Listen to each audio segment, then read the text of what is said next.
Simone. Today we are going to be talking about how much I hate the environment. Burn it down, burn it down. I am so done with it. I am so done with dealing with environmentalists. All right, that does it. Goddamn stupid-ass rainforest! This place fucking sucks! I was wrong. Fuck the rainforest. I fucking hate it. I fucking hate it. Oh, now she figures it out. When I came into all of this prenatalist stuff, I started being like, well, maybe we can find common ground. You know, obviously the environment matters, but like, we should probably try to save humanity as well. Quick, everybody help the children!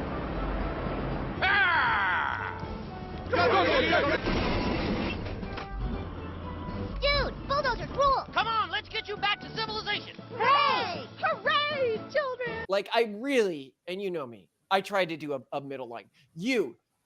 She got her undergraduate degree in environmental business. Okay, it was one of these created degrees. Her first jobs were at companies like Earth Day Network and Acor and other environmentalist stuff. Like, we are not intrinsically antagonistic to environmentalism as a cause. But as time has gone on, my relation to environmentalism has dramatically changed, and it's been changing more, like I'd even say over this year, where I am getting further and further to a standpoint of just the environment. Like, I'm done. We don't need to save it. We don't need it for humanity to survive. We're clearing out big sections of the rainforest for a lumberyard. Really? That's great! You mean you don't mind? No! I hate the rainforest. You go right ahead and plow down this whole fucking thing. That's swell! And a lot of the stuff that environmentalists are going on and on about these days aren't even necessarily like an intrinsic negative for biodiversity, if that's what they're trying to protect. And that's one of the areas that we're going to get into in just a second. But I want to hear your thoughts before I move further. Yeah, I struggle a lot with this. I think that the big issue here is very similar to the bigger issues we constantly talk about with the urban monoculture, which is that we don't have anything inherently against the values that it proposes to espouse.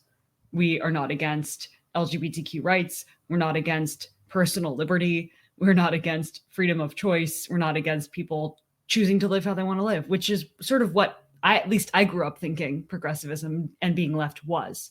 The Marxism I didn't really know about, I guess. This is the same issue with environmentalism, where we are inherently in favor of sustainability, of biodiversity, of flourishing of life. The reason we don't like environmentalism is because it has been corrupted to the extent that it actively runs against the best interests of these causes. You only fight these causes cause caring sells. All you activists can go fuck yourselves. That was so inspiring. What a wonderful message! Yeah, well, and we did another episode that focused on like environmentalists are the biggest threat to the environment. But I actually want to do more of a splitting here, where I used to be like, look, I'm against environmentalism because I don't think it actually helps the environment. Where now I've begun to move more and more into the perspective of I might just not care about saving the environment at all. Wow, there's a place called the rainforest that truly sucks ass. Let's knock it all down and get rid of it fast. You know, I don't... What, just screw the earth, I'm going off the planet? Well, we're going to be doing that eventually anyway. So, okay, I'll get into some specifics here. So, like, if you look at global warming, first of all, you know, what do plants need to grow? Global climate change, right? Whatever the new do we call it warning now? We call it climate change, right? I don't know. Okay, I don't know. Like, fine. I don't know if I'm allowed to say retarded now. It feels like I kind of... We're doing the hard R, but it is no, you are not allowed to say it, but we say retarded because it's retarded to not say retarded. Yes. And don't be gay about it, okay? With climate change, right? I don't know if I'm allowed to say gypped anymore, but I'm gonna say gypped. So here's the thing: global climate change, climate, whatever, right? What's it do? It increases the amount of CO2 in the environment, and it increases the amount of warmth and that reaches the earth. And what do plants need? What do rainforests need? They need CO2. You're just like hypercharging photosynthesis. The very thing that counteracts this phenomenon is what is being hypercharged by this phenomenon. So you're saying, you're welcome, trees. Yeah, I've never seen more of an obvious negative feedback loop like in my life. And yet environmentalists are like, oh no, this is where you're gonna get these positive feedback loops and everything like that. And I'm like, the environment is a negative feedback loop on this. But more than that, you could even argue this is good for the environment, broadly speaking, and we'll get into the specifics of that, but it's also good for humans. If you are looking at, you're going to get improved travel time in Arctic regions, which really matters for stuff like using less fuel and stuff like that for the big tanker ships and stuff. You're going to be able to use resources in those regions, which is good for humans. You're going to have less people dying from extreme cold exposure. Just in the United States, there's 1,300 deaths per year from extreme cold exposure. That's from 2006 to 2010. If we're talking about how much is going to be increased by this, if you're looking at cereal production, if we're using that as a proxy, in wealthier countries, global warming will increase it by 4 to 14%, but it may decrease by 6 to 7% in poorer countries. Now, when we also talk about global warming, and this is the thing that really gets me about all these conversations, right? So here I am looking at climate.gov. So obviously a very pro global warming agenda organization. They argue that under very high emission scenario, global temperatures will increase by 3.3 to 5.7 C above pre-industrial levels by 2100. And note, they're saying above pre-industrial levels, not above today's levels, right? A little tricky there. And they're saying in the absolute worst case scenario, this is the RCP 8.5 scenario, you're looking at a 4.3 to 5.4 degree rise. And the question here is, what are we talking about? What does this lead to in the absolute worst case scenario? A temporary decrease in Earth's biodiversity. That is it. That is all we are talking about. And temporary. There is no sane person who doesn't think that if the Earth has had radical climate shifts before, bigger than this. The Earth has had mass extinctions before. But if I may, there are a couple of things. One is, it's not just a change in temperature. It is the extent to which ice caps and temperature, ice caps melting, that is, and temperature change, perhaps a shift in the ocean currents that could cause very severe local climate changes that mean that it's very difficult for all species, including humans, to adapt in those local environments, because suddenly the terms of their engagement have been very rapidly shifted and they don't have time to Which has happened before. Global sea currents have shifted before. Yes. Well, and humans have lived through ice ages before. So, and we loved it, man. We killed all those mammoths. Got to get rid of them. Giant sloths. Fuck you guys. But it is a big deal. Okay. It's not just a little warmer. Things can change pretty significantly. No, but hold on. In what way? So let's talk about big deals, right? If life on Earth was going to go extinct, or if humanity was at genuine risk of going extinct, that's something I'd come to the table for. But there's life on Earth that lives in conditions of 250 at thermal vents under Fahrenheit, at 122 degrees Celsius. There are animals that are going to make it through this. No one who isn't actually insane thinks that life is going extinct because of global warming. And then you can say, well, humans, human cities on coastlines and specific regional economies might be devastated by this, right? And then it's well, then what's your realistic effing alternative, my friend? Because when I look at things the parrots are reduce carbon emissions. And then COVID happens and we ground all cars and we ground all planes. And not all, but most. I really couldn't imagine a more draconian standard being imposed on humanity realistically than what happened to the world during COVID. And we incrementally hit that year what was supposed to be our CO2 reduction. Every single year on top of that, We needed to keep all of those restrictions in place and add incrementally more over the course of 13 years to hit those standards. This shows me that any plan, and this is the thing that gets me and why it all looks so performative and ridiculous to me, to reduce climate change that's focused on a reduction in carbon emissions.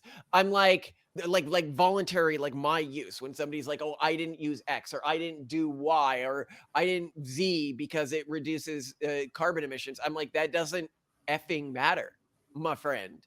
And we have seen this in the data. If you want to actually resolve this, you can either do it with carbon capture or potentially with, and I was talking with a guy today, which is really pro this, iron seeding the oceans. This is where you pour iron into the oceans to increase the production of gases. The problem is it probably won't work. So there was a study done at MIT recently, and I'll read a quote from a MIT publication on this.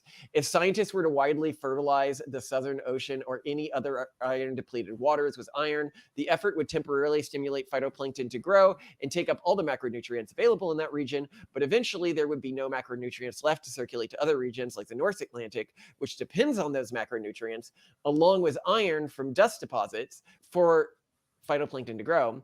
The net result would be an eventual decrease in phytoplankton in the North Atlantic and no significant increase in carbon dioxide drawdown globally. And so, great, you're running a risk of that.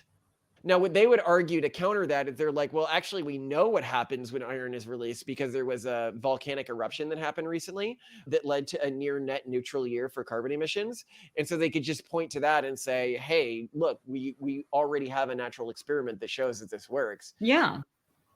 And it's not even a fairly difficult thing to do for governments. You know, you go to the Philippines and you're increasing fishery output in the region. So like, why not do it there? Like regionally, this isn't a hard thing to do. So like, why aren't environmentalists trying this? And it's because it's not about this for them. It's like some weird aesthetic battle for them, which I'll get to. Well, isn't why, remind me, or maybe you don't know, why not the atmospheric blanketing of, what was it? Like carbon or smoke or something else. That's the other thing I've heard of as an intervention. Oh, you could do it. And some countries may start doing that if they feel like their local economies are at risk. It's the major premise of one environmental justice fiction sci-fi book where this renegade group just does it on their own, which, by the way, you could totally do.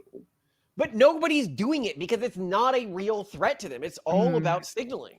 Yeah, that's the problem, is there are actually renegade things. Maybe your plane will get shot down. I don't know. If you're flying over international waters, you could probably get away with stuff like this. People aren't doing it. But you're right. If you're just dumping iron in the ocean, who's going to tell? People dump everything in the ocean, right? Yeah. What's some iron when we have the Pacific Gyre? Is that how it's pronounced? The Great Pacific Gyre? Gyre?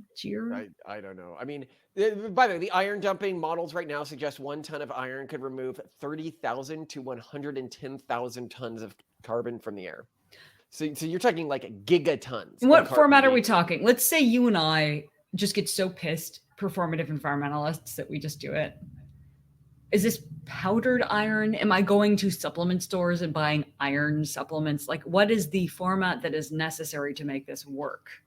I'm actually kind of thinking about like just having the prenatalist movement. Just sticking it. Yeah, just you're welcome, idiots. You're welcome. F off.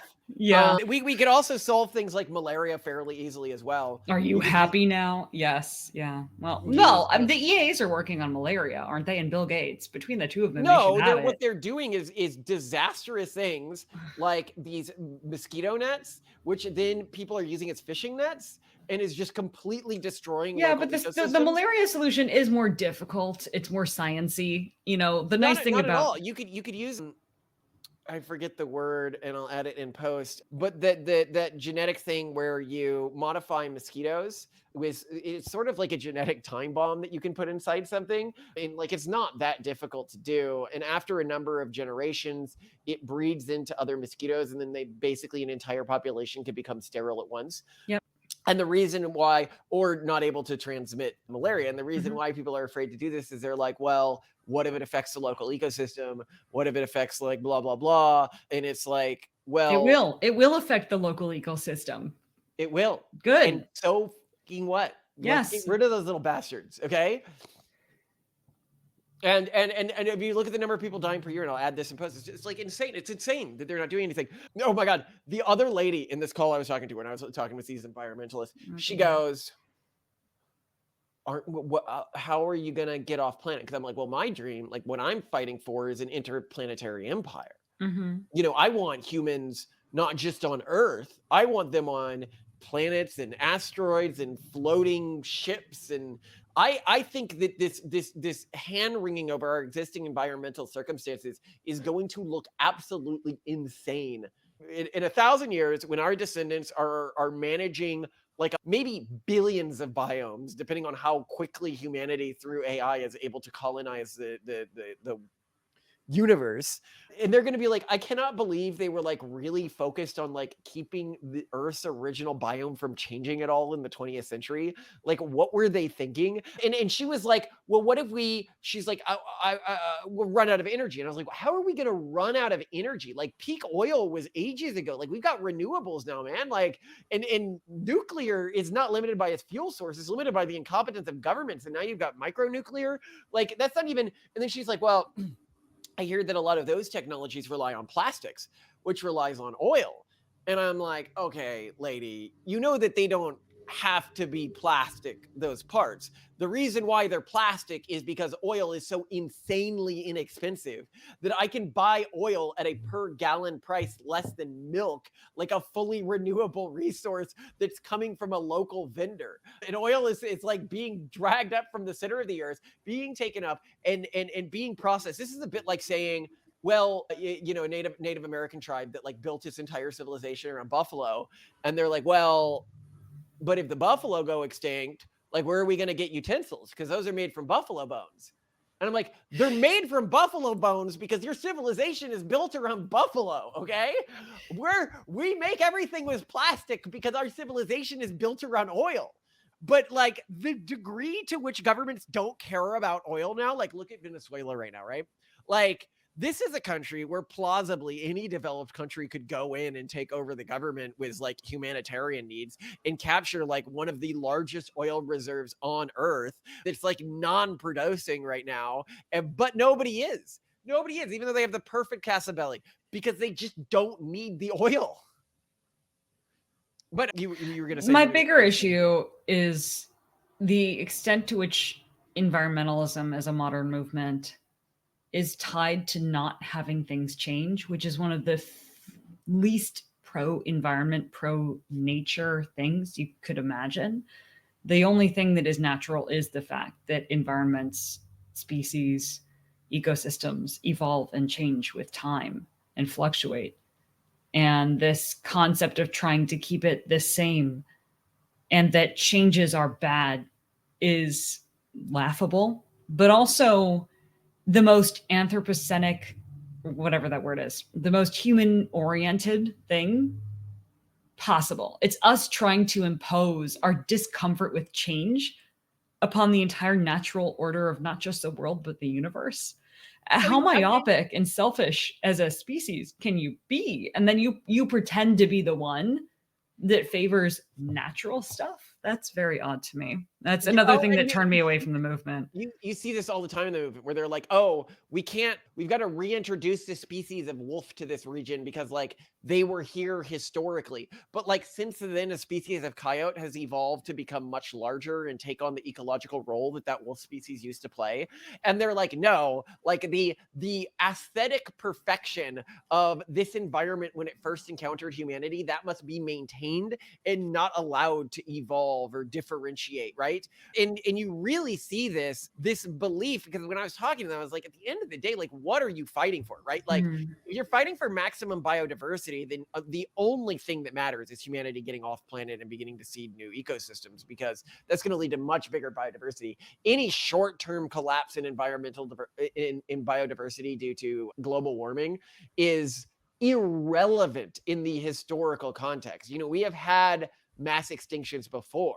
You look at the Great Oxidation event, we've had species cause mass extinctions before. Oh yes, we're not the first, sadly. Embarrassing. Yeah, we don't even get the claim of that. Like Mhm. this is all part of the natural order, right? And biodiversity will eventually return to Earth, even if there is a temporary reduction. So the questions at play here, if what you value is biodiversity, is only how quickly can we get to other planets, and is humanity going to go extinct? And then outside of biodiversity, what are they fighting for? It's an aesthetic. It's an aesthetic of what the Earth and the environment was like when humanity first started to engage with it. And it's Mhm. like, I don't care. Like, you want to save all the pretty flowers, but I don't fucking care anymore. Just make new ones. Make new flowers. Is that such a big This is ask? the thing, right? In Like, fact, we are making new flowers. And of course, a lot of these are the same people who are against genetically modifying foods and increasing crop yields. And yet that's done to make hunger not an issue. And these people are also saying, oh, but we can't have more people because there will not be enough food for them. But of course, don't modify the God. plants to increase crop yields. One That of these would be people was like going on about like carrying capacity. And I was like, what do you mean carrying capacity? You know that the Netherlands produces a third of the agricultural exports of the United States? The Netherlands, this little bitty itty bitty nothing of a country. And in post, I'll try to add like what percentage of the US landmass it is. So if this graph is to be believed, I am wrong. And the Netherlands actually exports half of the agricultural products that the US does, as this would have it exporting 5% of the global food supply in the US, exporting 10% of the global food supply. But whatever the case may be, when you look at land mass, the United States is literally 229 times larger than the Netherlands. And keep in mind that 20% of the Netherlands land is reclaimed land that is only being kept dry by the use of constant pumps and big civil works projects from the ocean. Where most of this landmass is reclaimed anyway from the ocean using like constant like pumps and stuff like that. the Netherlands is so cool. They're both giving us all our food and helping us lose all our weight. God bless. Carrying capacity she's talking about Ozempic here, is determined by technology. It is not determined by the amount of land on Earth, okay? That is laughable at this point, and we know it's laughable at this point since the Green Revolution. But I want to talk about like what other like weird ethical argument could they have here? So I've heard some arguments around like, and this is I'm concerned. I am genuinely concerned about the human suffering that will be caused by climate change in areas that are not ready for it, where we will have humanitarian crises, we will have mass immigration, we'll have refugees of places that are too hot to live, where you know, infrastructure will fail because of changes in the environment, because of extreme heat, where people will die. I'm super not cool with that. I hate the idea of human suffering, and because that is an inevitable part of existing, I think what we really should be doing is anticipating those risks and addressing them immediately, because trying to prevent them from happening is not realistic. And if you want to do that, then dump iron into the ocean. We really have to look into this. Well, and here's the thing. Even if somebody was telling me like they knew or could predict a total ecosystem collapse, it's like, then we've got to find out how to live in a world with a total ecosystem collapse. And environmentalists are like, you can't do that for most of humanity. And I'm like, I don't care about most of humanity. I care about the technophilic pluralistic alliance that is the pronatalist movement, right? And that is not most of humanity. I'm not here to save the urban monoculture or like random other people. I don't have this noble savage archetype where I need to paternalistically come in and save other people. I need to ask myself, can my descendants, if they stay very high-tech focused, if they stay very industrially productive, are they going to be able to produce the types of habitats that could survive even with like like a methane runaway scenario in terms of global temperature? And my answer would be absolutely. They'll figure out how to build something underground where they're growing fungus or something, or they'll figure it out. Okay, there are ways for humanity to survive, and then eventually, when they do figure it out in the long term, they reestablish our current environmental conditions. They can reseed Earth's biome. What matters more is stuff like seed vaults. I think those really matter.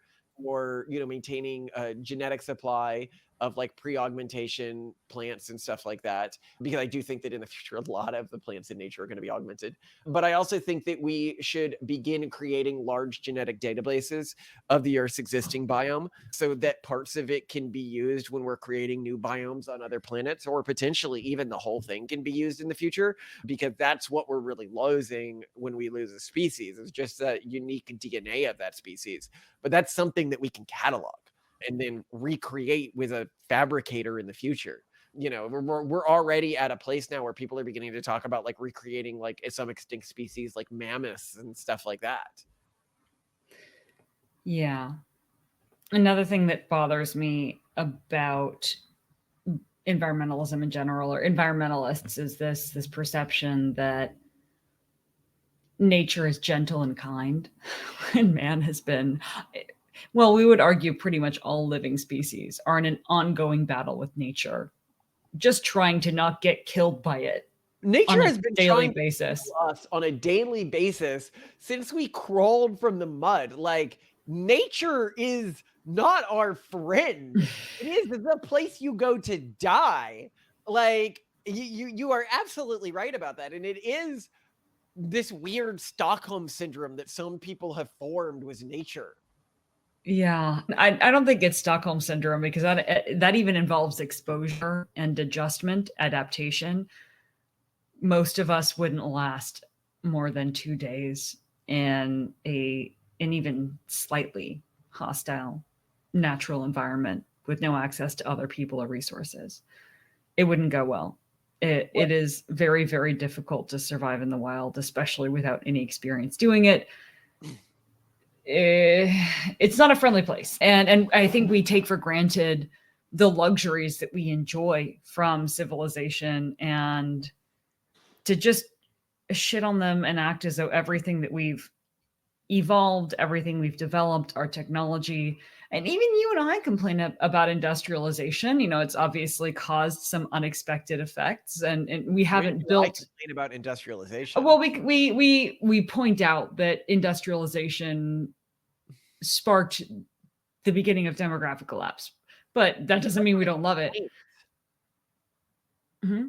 It's not a complaint, it's a fact. It's an observation. So, well, all I'm saying is we're not worshiping modernity and human development as an unambiguously good thing. I think industrialization is intrinsically one of the most net good things that humanity has ever produced. I think that the creation of our existing civilization and industry is the manifestation of everything that makes humanity great. And the environment, I mean, if we talk about like spiral energy and anti-spiral energy, where spiral energy represents humanity uplifting itself from our savage days as beasts, and the environmentalists, the nature representing this force attempting to pull us down and subjugate us to our lesser instincts. Industrialization represents the very platform upon which we were able to uplift ourselves from those savage days, and that as such it is sacred. You disagree, or you think I'm being... No, I'm for all developments. And even when developments have unexpected side effects, you don't want to adapt. But I'm not just that way about human technology, industrialization, evolution. I'm the same way about the natural world and environment evolving and developing. They may have unexpected side effects, but overall it is the process of change and time proceeding. But I do, as a human who cares about other humans, and as a mother and as a wife and as a daughter, care about, in general, the well-being of other people. And I don't like scenarios in which humans suffer. So I do worry about that. They're gonna suffer no matter what going forwards. The humans who can't survive a climate change scenario were populations that weren't going to survive anyway. Yeah. If they didn't die in this generation, or in the generation that's affected by climate change, they would have died a few generations from then. Like, you don't need to save everyone. Not everyone matters. And when I say that they don't matter, what I mean is some groups are just going to die out no matter what we do. Okay. I hear, and I acknowledge that that's true. That doesn't mean it's okay that they suffer, to me. And that's me in my opinion. A lot of people share it though. Well, Humans you have can evolved start to be passing out empathetic. cyanide pills in these regions. I don't know, like one of those things they give when there's like a nuclear apocalypse, where you're just dropping them from airplanes over regions, making it super easy. What is that? Is that your plan? I think the plan is to set up incentives that draw people away from regions that are going to be profoundly affected by these issues, and to try to depopulate them and move people in other directions as soon as possible. Maybe set up immigration and migration treaties ahead of time so people have an out if they're willing to take it. Well, yeah, but demographic collapse is going to make that happen organically. Yeah. Because Well, and I people are guess gonna be like more to and your more to your hungry point, a for lot it. of this will probably look like an Irish potato famine issue, where yes, a lot actually will immigrate away and with some great will stay and hardship die. retreat to safety, and some will refuse to deal with change because again, it's a very inherently human thing to not be comfortable with change, and they will flounder and die in these regions in large numbers, which is Yeah, tragic. I should note, I don't have an intrinsic like antagonism towards nature. I believe that we are now in like nature 2.0. Nature is red in tooth and claw. Nature is an environment where improvement occurs through competition. And I see that we are just now in the next iteration of that. But that doesn't mean that nature didn't cruelly kill a near countless number of our ancestors in ways that, you know, even today, right? You know, like so, you know, I don't know. I just, and here's the other thing, right? With all of this, one of the things where my position internally has been changing over time, you know, as I learn more, and I don't know if I'm all the way there yet, is climate change even real? And What? Of course climate change is real. There are arguably, so I hundreds had of a thousands, conversation with a guy who, millions of years of documented proof of this. You can do ice or cores. so you may say that, right? But Okay. I'm gonna give you, so I had a conversation with a guy, and I'm just gonna repeat what he said because I don't fully understand the physics of all of his arguments. Uh-huh. This guy is very famous, like a person who, no, I'm not gonna like out him so that people can know him, but Yeah, I'm just saying a lot of people are very famous and they don't tell the truth. this is an individual who very clearly believes this, Uh-huh. a very successful engineer. And if anyone who's jumping in, no, it's not. This one was actually introduced to by Rubyard. But anyway, he points out that, you know, we see in a historic period, like in Roman Britain, they were growing grapes. Okay, that means that it was warm during that period, like that, warmer than it is today significantly. We see farming in Iceland 23,000 years ago. Like that means it was warmer than it is today. Yeah, And so climate change. What am I missing here? well, no, what he's arguing, okay, so Uh-huh. if you listen to the climate change activists today, they say we are in like the hottest timeline that humans have Oh, recently that's been in. bullshit. But that's just because they have no concept of what climate change is on a larger scale. But as you've pointed out, it Hold was on. warmer and colder in some regions in the past than it is now. No, this matters. If Okay. in recent human history the Earth has been warmer than it is today, Mhm. okay, this undermines one of the core arguments where you could say, actually, we just have a fairly recent increase in global temperatures along a up and down line that you've seen historically. And so he makes a point to me that greenhouses only work, like if you're looking at a greenhouse thing, when they Mhm. are completely trapped. Yeah. Gases rise when hot and heat moves by convection. Mhm. The relaxation time of carbon dioxide, the transfer time out of the system, is apparently incredibly fast. It's in the field of nanoseconds. So he gave me a paper that I'll put on screen here from Richard Feynman, and it's titled The Feynman Lectures on Physics, Volume 1, Chapter 40, The Principles of Statistical Mechanics. And so he says that there is no such thing as like a greenhouse environmental thing, because heat moves by radiation, conduction, and convection, and greenhouses trap the air by the dirt, with the glass preventing convection. My read of his argument, although I personally don't fully understand the physics here, is that heat transfer between the atmosphere and outer space would not be particularly hindered by the gravity that keeps the atmosphere near Earth. When I try to research this, what I get is that heat can only transfer to outer space through radiation. It can't travel to space through convection because there is no medium in outer space, but that radiation is the fastest means of heat transfer.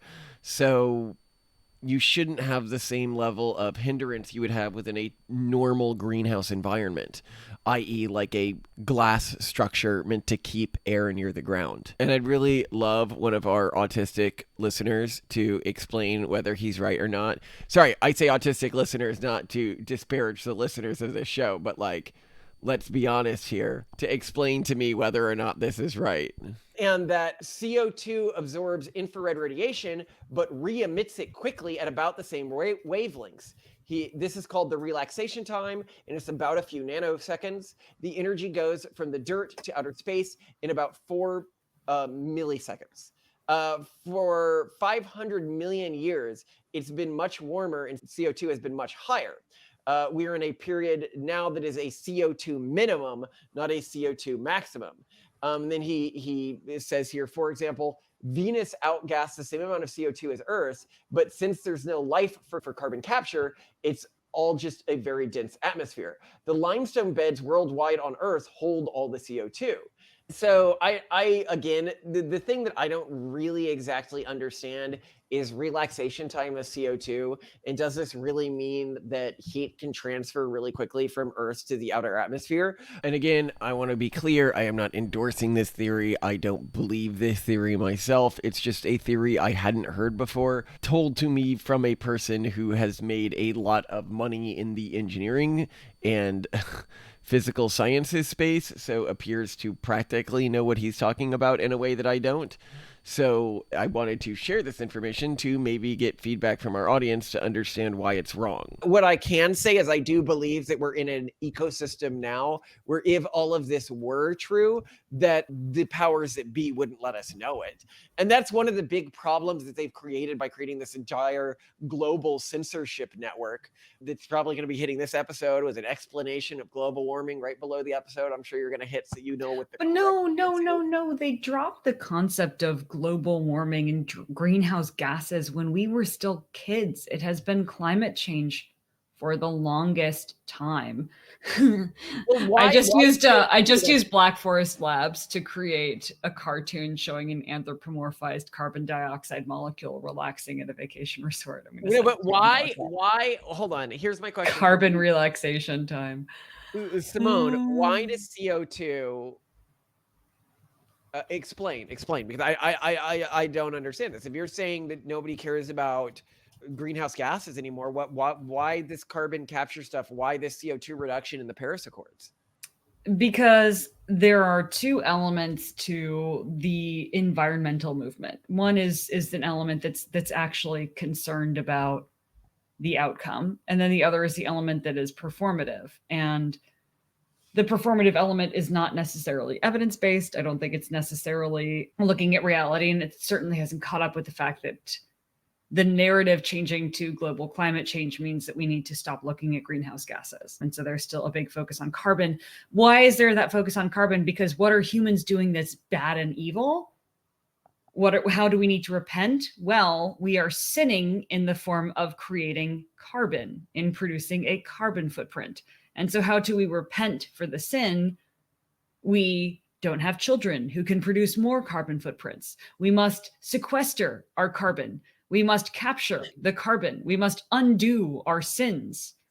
And that is how— Right. It really is like this sin-based ecosystem of the way we relate to the environment. Yes. And I think that's what's going on. It's not about Yeah, I mean, I hear you, but what I'm just saying is the fact that the carbon obsession not really making sense necessarily with global climate. Now, I could see maybe there an argument being made for an increase or acceleration of carbon output, increasing the speed with which polar ice caps melt is one of the primary drivers behind increased risk of global ocean currents changing, which would in turn exacerbate climate change by causing drastic and sudden Well, changes. and people are like, well, what about all the people who live near the shore? And I'm like, well, they gotta move, buddy. Right. But like, Easier what about said than done, Malcolm. no, not easier. The economic model that cities are built on doesn't work in a world of population collapse. So, like, it doesn't even matter. They're going to be abandoned anyways within our lifetime. I don't. That would be an interesting policy, is to prepare for demographic collapse, just effectively shut down coastal cities by no longer allowing for mortgages or debt to be leveraged or insurance to be utilized in coastal cities, subject to. I think that's a perfectly reasonable policy. And I think if you push And that this isn't about rising sea pro-environment levels. policy- It's not about rising sea levels. It's about being at risk of like hurricane surges, really. Actually, that's really interesting. So just, we can actually deal with sea level rise. The Netherlands has reclaimed like a third of their country or something like. The Dutch polders are the largest land reclamation projects in the world, which added nearly 20% of land to the country. And its fertile land makes the Netherlands the second largest exporter of food in the world. A large dike was constructed to block seawater from flooding into the inner regions of the Netherlands. We're going to look at how parts of the inland water area was drained and turned into fertile land. Ever since the 16th century, large areas of land have been reclaimed from the sea and lakes, amounting to over 50% of the country's current land area, if you include every lake ever laid dry. Oh, and I watched this great YouTube video on how Venice was actually settled. I mean, it was a marshland to start Okay. that people fled to on boats, and it was sort of a temporary settlement, and it was extremely, extremely waterlogged and marshy. And everything that they built there was basically on top of waterlogged mud piles. It was not, there was never land there that started to sink, basically. Everything they built there was built in a very unique and fascinating way. I'll dig up this video and share it with you because it's a great thing to link to. I loved it. It was absolutely fascinating to watch really the cool. architecture of Venice. It's super cool. Even the When the first refugees arrived to start their new lives on the islands, they had the worst possible surface to build on. The small, marshy islands were made of an incredibly soft clay, which would barely hold the weight of a human. To create stable foundations for buildings, the Venetians collected large timber piles from the forests of Croatia and started hammering them into the ground. Not only did this stabilize the piles, but by packing them really close together, it compressed the surrounding clay, pushing out the water and making it much stronger. Once the piles were firmly in the ground, the tops were cut off and wooden planks were laid on top to spread the load. Special blocks of Istrian stone were then placed to raise the foundations above the water. This design was a stroke of genius, as the wooden piles were sealed away from the air, making it impossible for them to rot. To this day, almost all of the original piles are in great condition and are still holding up the city. way that the buildings had to be built to fluctuate, with the movement associated with being built on such unsturdy foundations and built in a really ingenious way. But anyway, even Venice, right, is built on flooded ground that is unstable. And of course, we can build on all sorts of other environments. Humans are so good at adapting. And here's the thing. Here's another reason why I think Venice is so cool and it very much fits our whole city-state concept is here you have another place where humans had to develop a settlement in an extremely hostile environment that was not meant for people. And when you force people to deal with these constraints, amazing innovation starts taking place. When you present humans with a challenge, they rise to it. And again, that's one of the fundamental problems facing many people in our society now. The surviving humans rise to it.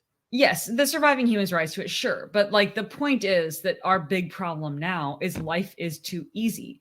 And I think a lot of people that honestly aren't surviving right now, they are barely scraping by. They are subject to addiction. They are desperate. They're committing, Yeah. they're ending themselves, etc. These people could actually thrive if presented with meaningful challenge, Well- if their lives were threatened, if they had to build a new civilization in marshland because they were being forced to be like refugees in some kind of conflict. So I really like your policy solution. If we got into a federal office, I love this idea. it's not going to No, one listen- crazy person's environmental policy to not allow no, for no, no. It's coastal actually a development really anymore. good policy because both conservatives and progressives would love it. Mm. So it could absolutely pass. So what you are passing is a policy that says for environmentalist reasons, Mm. right? So the progressives like it. Okay. We need to pass a ban on taking out debt in real estate in areas that are adjacent to the coast and within X degree of sea level. Okay. Mm. Like X number of feet. above the Debt sea. and So listen, insurance. Debt and insurance. debt and insurance. So why would conservatives love this? Because it basically makes all progressive districts non-viable in the United States, except for a very few Oh, intercountry shit. districts. Well, then progressives would never stand for it if they knew that that was the effect from a Oh, like, they districting would. Oh, they standpoint. would because it helps the environment. It's their religion. No. Yeah, but they don't actually care about stuff that helps the environment. You Remember? don't think Manhattan would vote on something that is economically not in their best interest if it fit the progressive religion? That is their entire city's Manhattan would policy. 100% not vote for it because they're dependent on insurance and they're dependent No, on no, debt. no. They 100% would. Manhattan regularly votes things into law that obviously is going to make their city non-livable in a few years, whether it's the way they deal with repeat offenders of crimes, whether it's the way they deal with homeless people, whether it's the way they deal with immigrants. Like all of their policies are like, obviously this is going to economically destroy the city. Hold and on. eventually sink it. Andy woke Why up. not just sink the whole thing to begin with? I have to get Indy. 1 second. Okay. You say save the rainforest, but what do you know? You've never been to the rainforest before. Boys and girls. There'll be no more rainforest left in the entire world. Getting gay with kids is here. This is it for us anyway. I love you. You're amazing. Oh, okay. I love you. Oh, Indy. Okay. Oh my God, so useless. I hate useless people. Today's episode, and obviously this is going to go at the end, is going to be therapy for me because I just had to talk with the most useless environmentalist. He was going on, and we'll go over this in the episode about iron seeding. And he was like, why, so we could fix global warming, because he believes 100% in the technology, right? Like, and moving forward with it. And I was like, then why are we having this conversation? Just go fix it, right? Like, why are you taking my time to talk about this? And he goes, well, if we do fix global warming, then it's going to have a lot of impacts on how you can promote pronatalism, because more people will want kids if they don't think the future is going to be destroyed. I'm like, one, I don't think like there's not true. actually not having kids because of climate change. I think that's an excuse people use to try to make themselves look virtuous when they've decided not to have kids for selfish reasons. Or just lack of action reasons. But in addition to that, what do you mean? Like, you want to, because then he was like, and we need to have another, why would we have that conversation? Like, either it works or it doesn't work. There's no point in wasting my time with these hypotheticals. And this is what I don't get. Like, we're now at like 120 people watching us at any given time, day or night, right? So when somebody like tries to monopolize my time like that, I just boils my blood, because I'm like, okay, there's 120 other people that right now at any given time I should be working to make better episodes for, who, are not, trying to convince me of their little project that's probably not going to happen anyway. But anyway, all right, so we'll get started on the episode here. But I'm sure you ran into this all the time when you were dealing with climate change people. When dealing with climate change people, this did not ever come up as an issue because so much of it felt like that.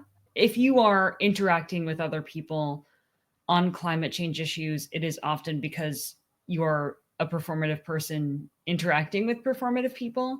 everyone in climate change who's actually doing something isn't interacting with other climate change people. They're doing the thing. They are Elon Musk deciding, okay, climate change is an issue. Let's go into solar. Let's make electric cars. Let's do this. And of course, all environmentalists seem to hate him now. So I think there's that bifurcation, and therefore this is not something that actually bothers people who identify as environmentalists, because True. Yeah, it's the identity thing, right? This is a topic we'd thought about doing an episode on at some point, but about the effective altruists and why the left hates them so much. Because all they want to do, I mean, they capitulate on every left-wing issue, right? They just want to focus on the data, right? And the left absolutely hates them. And it's like, well, of course they do, because they're the people who come into a room and say, okay, we need to focus on, you know, X, Y, and Z issue by the statistics in terms of like net utility impact. And then the leftists are there, but this year it's racism year. Like, don't you know immigrants are the thing right now? this Like, year is racism year. don't you know? No, that's really the way it fucking goes. Like, it's insane. It's like this year it's X year and we're going to do X. And if you're off topic, you're off topic. Like, God forbid, you know, during BLM, you're like, well, what about trans people?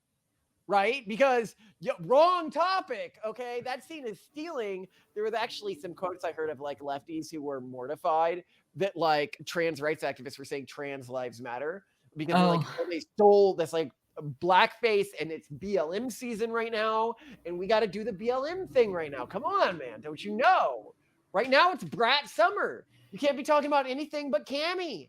You can't be talking about anything but Cammy. None of this environmental nonsense this summer. Okay, that ain't her thing. Okay. I'm trying to. I'm working double time for her PR team, trying to, you know, get it spicy here. Got to get Cammy and Brat Summer and hitting it up at the club. I mean, that debate. We're entering dangerously uncool zone right now. Well, no, the thing that got me about the debate was how much Trump, and this was like, he was out of character for doing this, right? But like, he just seemed like a beleaguered person actually trying to make politics work. And she seemed like the most, ooh, now I get to do branding thing. You know, the really sad, like watching them talk about abortion to me just killed me when she's like, I'm going to do X and Y. And Trump is like, you only have 50% of the of Congress or the Senate about at any given time, right? There's no way you could pass a national abortion law, even if you had it like you wanted to. Like, what are you talking about? And just that Trump was here occupying like the real world, and she was out here just like fantasizing about like fake political promise nonsense stuff. I was like, where have we gone for like, I'm going to build a wall and Mexico is going to pay for it, to you couldn't possibly get that passed. Did you know that it's 50% on each side of the aisle? This is somebody that's the problem though. And that's what's at play here is what wins now is punchy narratives. Trump had those before.